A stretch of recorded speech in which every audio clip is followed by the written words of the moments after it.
you want to be considered a thought leader and an expert in your field, right? And be respected by your potential and current clients. So LinkedIn is a really obvious and direct way for you to do this. As the LinkedIn algorithm was changing, our corporate posts were becoming less and less effective. Just start somewhere.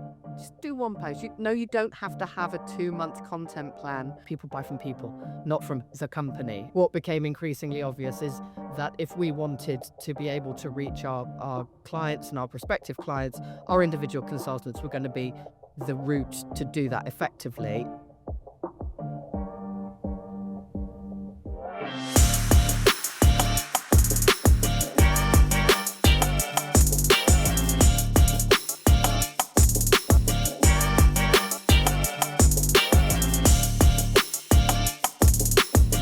Hello and welcome everybody to the Employee Advocacy and Influence podcast. My name's Lewis Gray. I'm a Senior Marketing Manager here at Disseminate.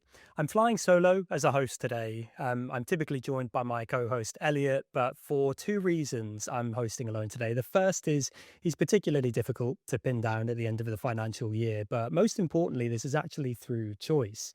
So I had the luxury of having a conversation with our guest today ahead of time to think about ideas for this episode. And I came away from it just feeling like there was so much to discuss.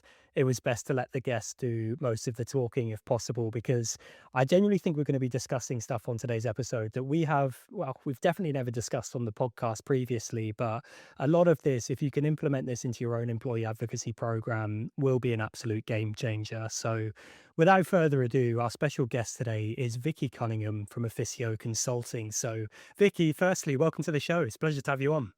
Thanks, Lewis. Pleasure to be here. Likewise. Yeah, we're absolutely thrilled to have you with us today. Would you mind just introducing your role to our listeners? So I am the Global Marketing Director at Efficio. We are a global consulting firm that specializes in procurement and supply chain, so quite niche. I have been at Efficio for just under 5 years. Prior to that, was in a number of professional services roles, including in law firms, have done consumer goods marketing, and came to marketing via a very circuitous route of financial services. I started out life in the city. There was a overseas journalist, stint as an actress, and now a marketeer. So here I am. Now, there is so much to discuss. I wish we could almost go into these previous careers as well. But we'll stick to employee advocacy today, and maybe Vicky, you and I can have a catch up afterwards on the other ventures. But before we go into the specifics of your employee advocacy program, would you mind just giving our listeners a high level overview of your employee advocacy program currently?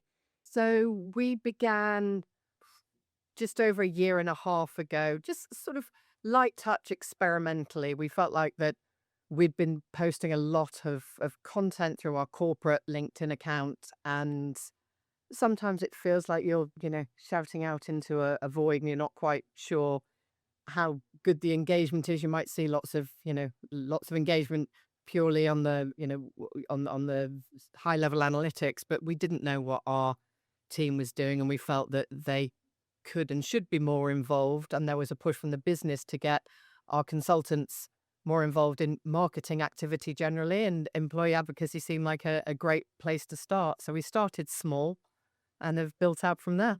I guess the natural place to start is LinkedIn, of course, within the professional services will be the social platform of choice. But can you just explain for our listeners, why is LinkedIn such a critical channel for both Efficio's brand, but then also your consultants as well?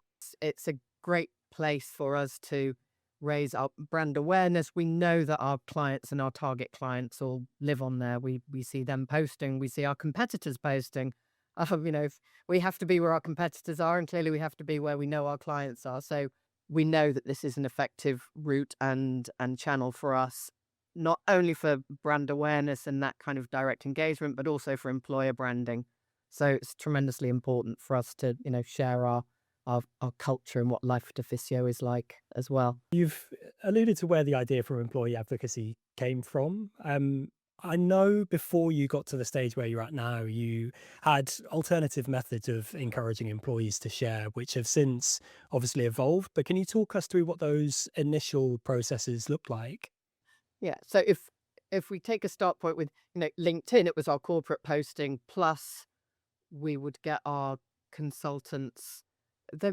culturally, we seem to like food, and so we could always get our consultants to repost things that have been happening. It was more employer branding around, um, we have food events because it's just really important to us.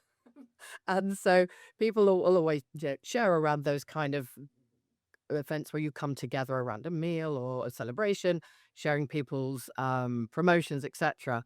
But in terms of what we were doing otherwise is, we might say to people, yeah, we've posted this week 3 times. If you could just repost, share, like it, that'd be great.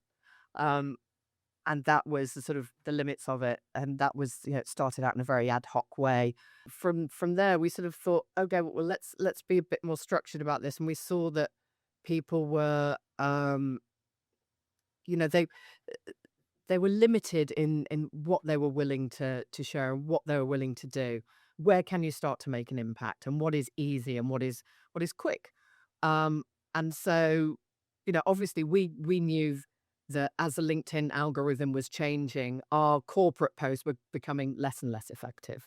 Right. The reach is not what it once was. The algorithm changes the entire time. But what became increasingly obvious is that if we wanted to be able to reach our clients and our prospective clients, our individual consultants were going to be the route to do that effectively. And not only that, it becomes, as you stop and think about it, becomes obvious that that's the authentic voice. Your consultants, the people, so people buy from people, not from the company. And so, of course, your consultants are going to be the best route, their own voice, their own comments, their own engagement is going to be far more effective. And so, obviously, we started, working more with people to encourage them to find their own voice. And whether that was just a quick repost and a comment, or people started out reposting with no comment, not that effective. But then they've over time we've sort of supported people moving on from very ad hoc reposting or liking to um just writing their own stuff, creating their own content. And we found that actually the engagement it didn't come in the way we thought it would. We thought people will start to write posts and they'll start to, instead of writing articles, I'll just write a quick blog effectively and a point of view on LinkedIn, and that'll all be good. Um, and we started out with a few early adopters without being pushed by marketing, going, do you know what I want to do? I want to launch a microcast series. We're like, great. Um, you go. Um, and so we had to tread carefully because we wanted to make sure that what they were producing was, authentically them and wasn't overtly Efficio branded. And so we wanted to make sure they had free reign to create the content that they wanted to create and express a point of view that they wanted. Um, we we have a strong social media policy. It's robust and everyone's obliged to keep up to date with it through our online learning academy and so on. But then we also have a very high trust culture, and so we were okay with saying, just do it. We'll help you. The people wanted us to review, maybe help with editing at the outset, review it, and so on. And it started that way. And then as they gained in confidence, they didn't need our input anymore. And then, so that microcast initial series prompted lots of other copycats go, oh, if you can do that, we can do that. Um, and then people would say, well, you're going to an event, post something, post a point of view. And it sort of just built very, very slowly from there in terms of people's individual posts and their own points of view. Individuals have gone on from there to do, small internal points of view interviews, Q&A interviews. We've encouraged some of those that align with campaigns we're running. A lot of them have just been focused on their particular segments and sectors. So it's been, that was unexpected. The sort of video first, interview format first, rather than writing a point of view. But, great and very welcome. We've spoken to people on the podcast before who have essentially bought a tool and kind of waited for employee advocacy to happen. And, they realize their mistake and they go on to try to change the culture and to empower their employees. But to get that video first, that is like the gold standard. That's the kind of content that even our clients are striving to get from their employees, because you're asking them to put themselves out there. It's not just, hey, it would be great if you could share this. It's, hey, it would be great if you could create this. Quick one. If you've ever wondered how your employee advocacy efforts are actually performing and not just what you think is happening, Disseminate offers a free employee advocacy health check. All you have to do is provide your company name, and our team will pull real social data on how active your employees are, what impact it's having, and then how you stack up against your chosen competitors. So whether you're assessing the performance of your employee advocacy program or getting a benchmark for a future program, these will be the insights you can act on. The link's in the show notes.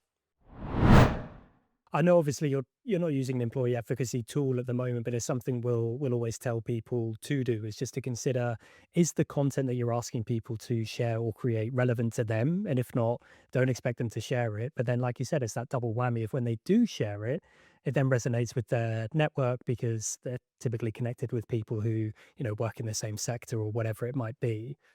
But you've seen these people creating content organically. It's encouraged other people to go on and do the same. Are you still, in terms of getting people active on LinkedIn, are you still working with that smaller group, or have you started to go broad with it? We've gone much broader with it slowly over time. Part of that's been organic, but part of that has been just a concerted program run by, through marketing to help people understand, the benefits and share the best practice. So, obviously we positioned it that this is a great way for you to get directly in front of your network. You've connected with all these clients. It's a great way for you to do it.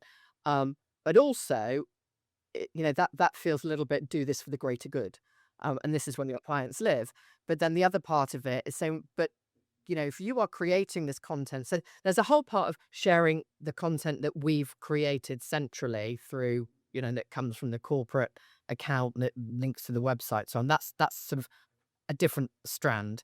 But we solved the idea also by saying, listen, you want to be considered a thought leader and an expert in your field, right? And be respected by your potential and current clients. So LinkedIn is a really obvious and direct way for you to do this. They're like, oh yeah, okay, if I do. So that landed as a sales pitch.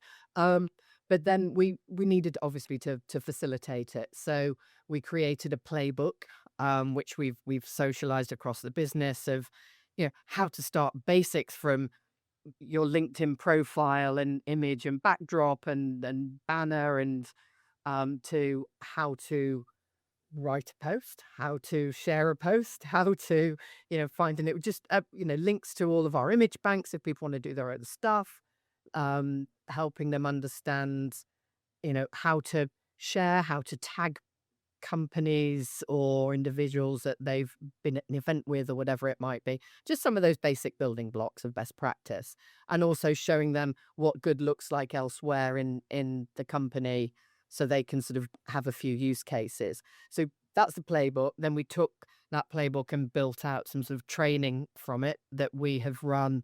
We've gone across different regions, different seniority groups, dropped into sort of, BD meetings and so on, and just run these little segments where we've taught people through a little bit of the playbook, a little bit of best practice, had a couple of consultants who've been posting and got engagement to sort of share what they've done and try and, build a little bit of support and momentum that way. And we've carried on with, sort of lunch and learns.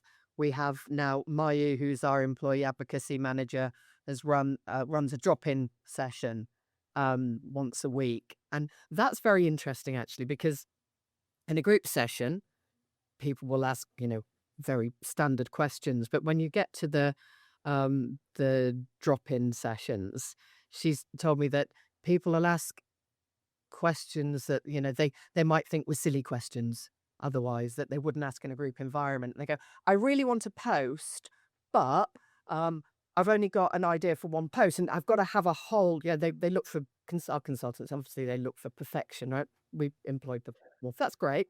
But when it comes to social media, we've always said just start somewhere.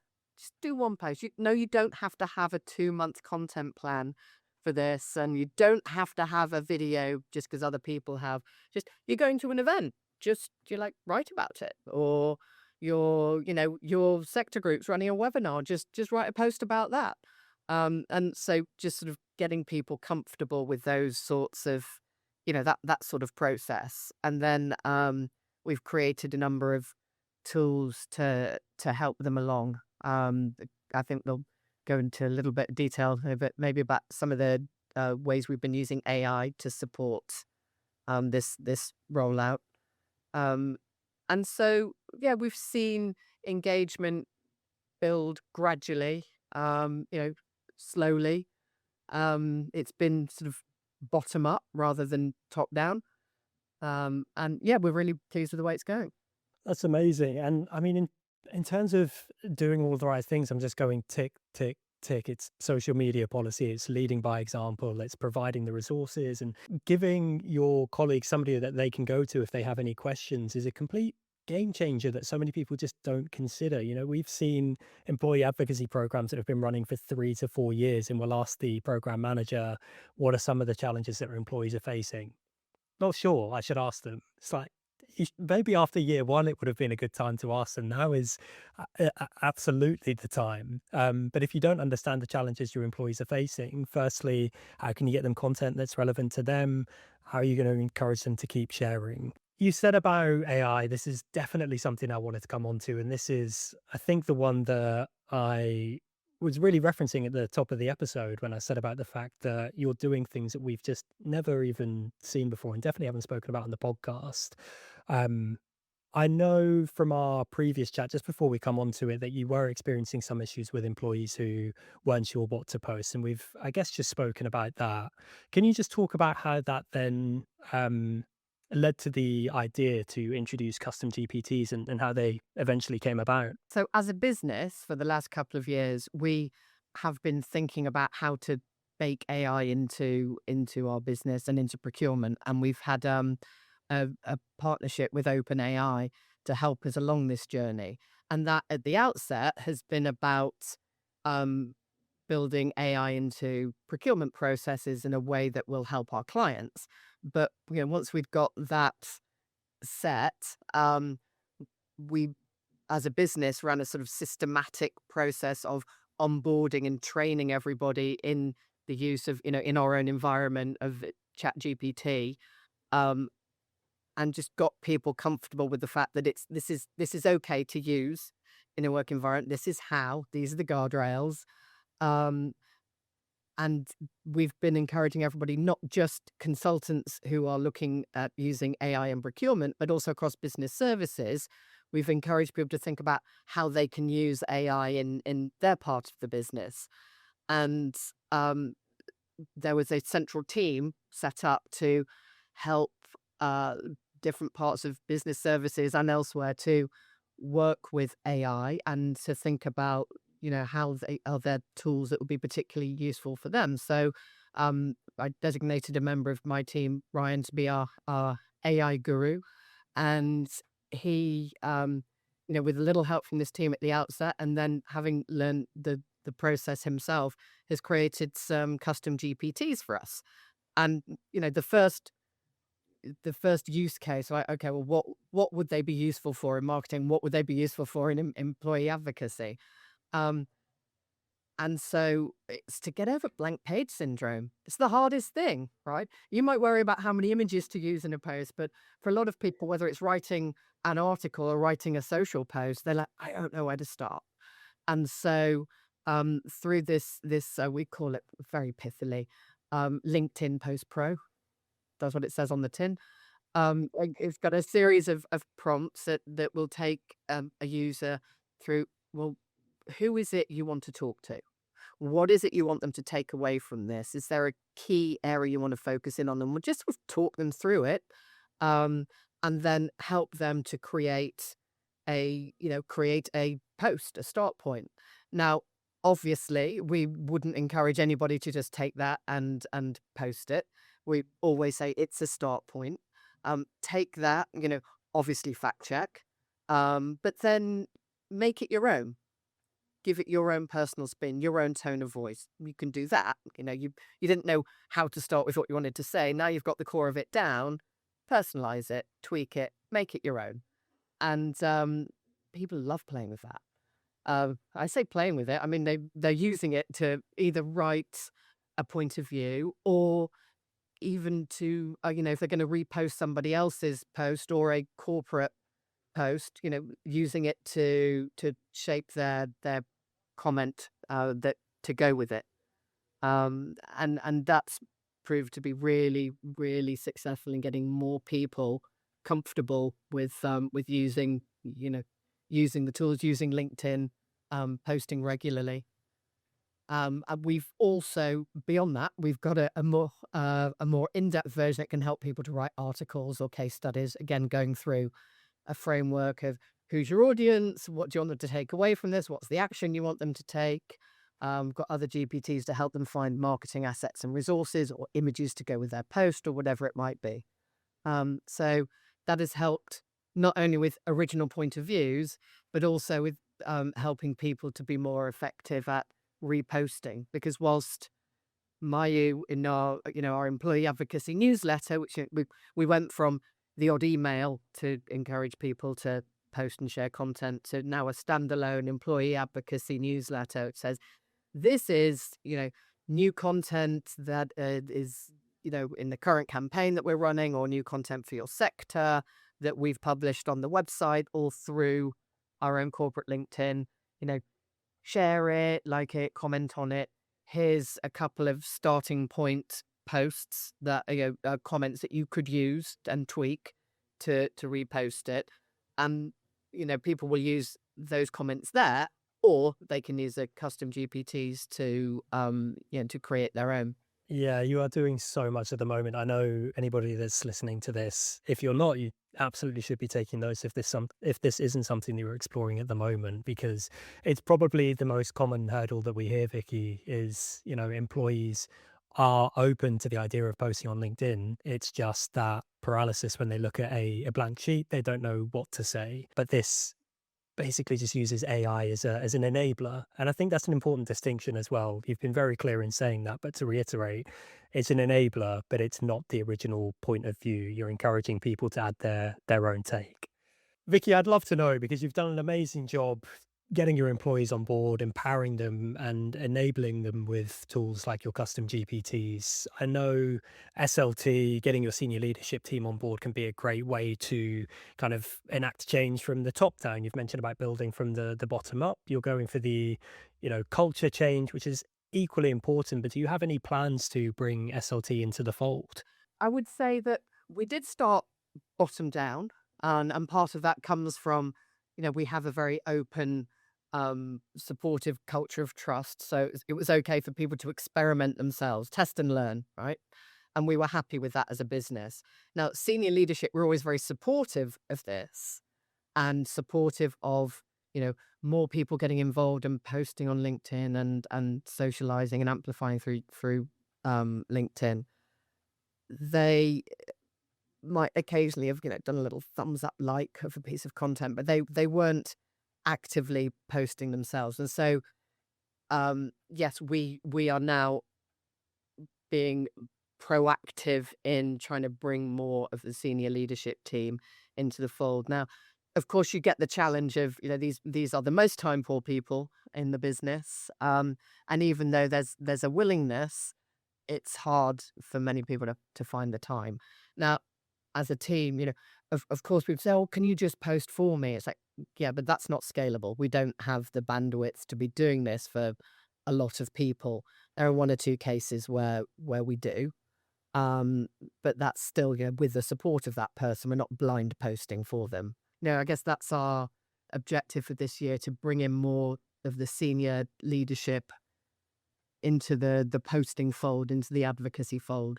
So I say there's a huge willingness, and we're just trying to find the right routes to sort of capitalize on that. Vicky, one question I really want to ask you. You've gone from strength to strength and you've already outlined a number of wins. And this is probably my favorite question to ask people on the podcast, just because we hear some fantastic stories. And it's what's been your biggest win to date, whether personally, professionally, or results that you've seen?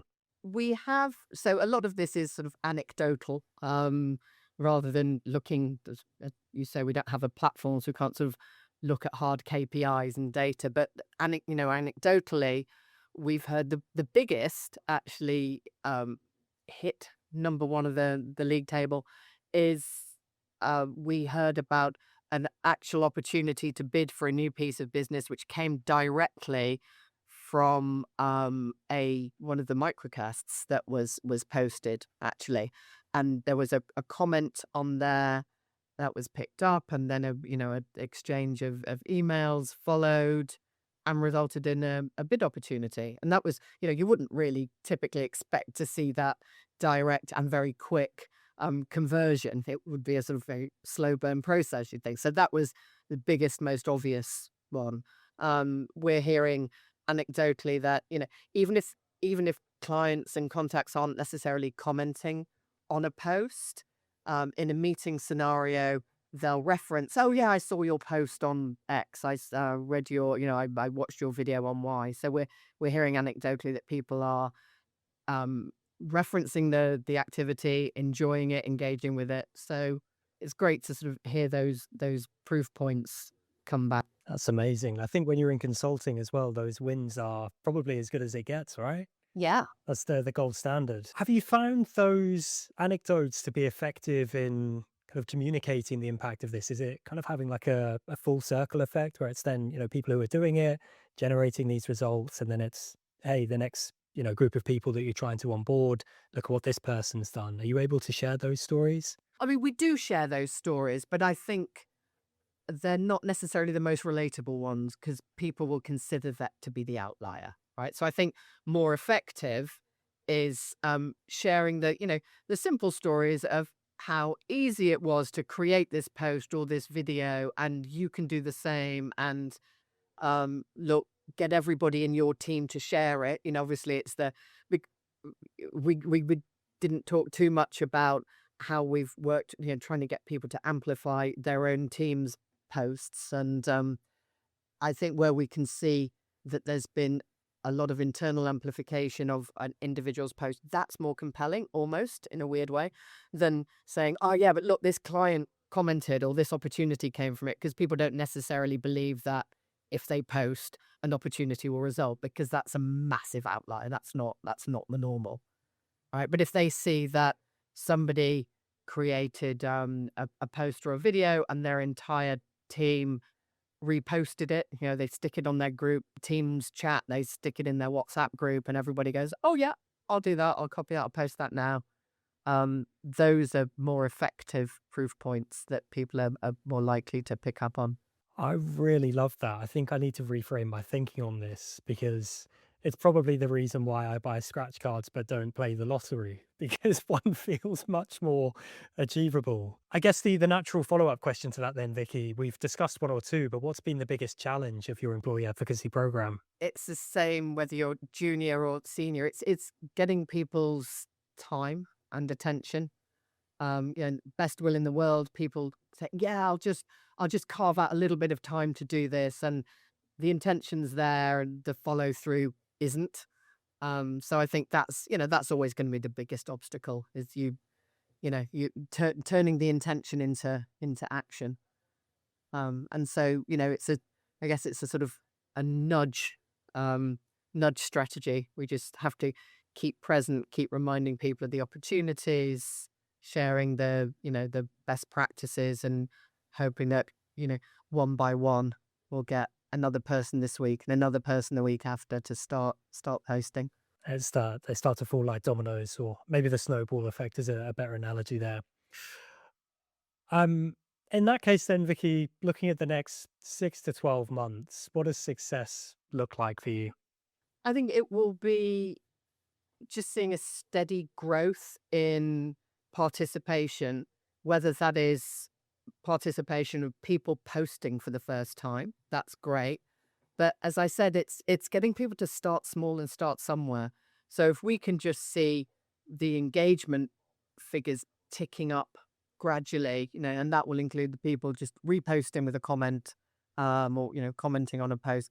That's just as good a place to start as writing your own posts. So in whatever way it looks like, we're just looking for just a steady increase there. If more proof points of where it's helped to spark a conversation or, support in credentializing us, that's all good too. But yeah, slow and steady. Completely agree. Completely agree with you. Um, A last question. This is always a difficult one to ask to anybody that's not using an employee advocacy tool, because I have to caveat this question with, of course, we at Disseminate provide an employee advocacy tool. But the reason I wanted to ask this question is because a lot of people that we've spoken with on the podcast have taken a similar path to yourself and Efficio, which is, going for that cultural change, building a culture of sharing, empowering employees, and then, scaling from there. So, can I ask, are there any reasons in particular why you haven't yet looked at adopting a tool, and what signs would you look for to help you determine when that might be the right next step? For us, it was important. I wanted at the outset to understand what employee advocacy might look like for us. And you alluded to this at the start of our conversation. For some people, they'll say, "Oh yeah, we're doing employee advocacy. I bought some software." Right? So building some software and, hoping that people will just start using it that's not a strategy. And so all of this is about a process of change management. And so I wanted to understand what our baseline really looked like first and get a little bit of traction and understand how people wanted to engage and how we could encourage usage and just get a handle on that before I looked at maybe getting some software to support that. And so having done that, I can now see that for us to really track engagement and build some KPIs is going to become increasingly important, particularly as we get more senior leadership and involvement in this. Well, what's it doing for the business? Because we're asking for people's time, right? And people's time has a cost attached to it in professional services. So as we scale this program, that's going to be more people getting involved. That has a cost. So there's going to be a pressure to maybe show a little bit of ROI.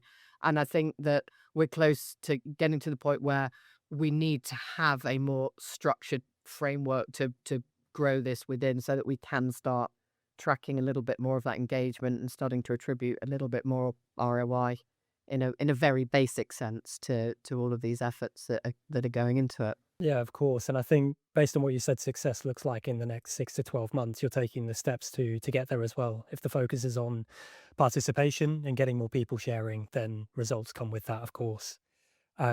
A fantastic question or a fantastic answer, I should say. Sorry, I was giving myself a pat on the back there, but a great answer to finish on. But thank you, Vicky, so much for joining us. Genuinely, I think you've got a fantastic program on your hands, and everything that you've done today is brilliantly innovative. So thank you so much for sharing. Much appreciated.